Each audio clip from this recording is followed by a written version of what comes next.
also used to say it's for money laundering, and then imposing conditions on everybody. But initially, it's important that in India we said that when it is no frills accounts and it's poor people, they don't need to go through this whole KYC, rigmarole, because it's small amounts of money and you want people to be able to access the system. This could prevent them from accessing the system.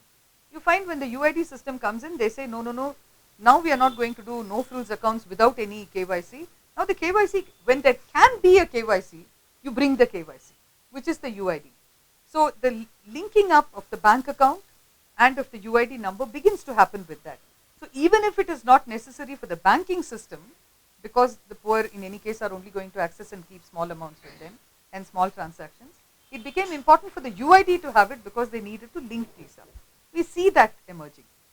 And we find that in the next step they start talking about the ID system, and it becomes a biometric ID system in India too. So in the US when they did it, on the UN for a moment, they have started talking about about an ID system, national ID systems, and there is a kind of conflation that's happened. You see, one of the human rights that we have, denying that corruption is a problem in this country. So no one.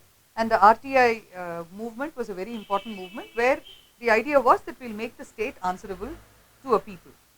But it seems to me, and this is the way I'm thinking about it, that the idea of transparency and accountability did not get sufficiently developed even by us. So transparency started taking a life of its own and accountability a life of its own. And therefore everyone and everything being transparent seemed to have become a normal way of thinking about it. So long as the state was not telling us that I'm going to make you transparent, till then I don't think we realized what the implications of this kind of unbridled transparency was.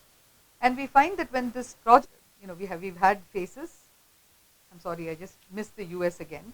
So in the US, the Bush administration thought of bringing in the Real ID. They had a Real ID project. They even had a Real ID Act.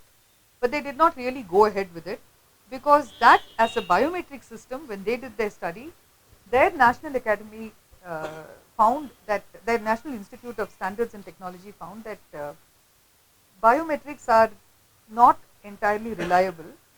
And in the report that they produced in 2010, you find that they say that fingerprints, iris, all these things are okay, but they are not going to across time. They are not going to be very helpful.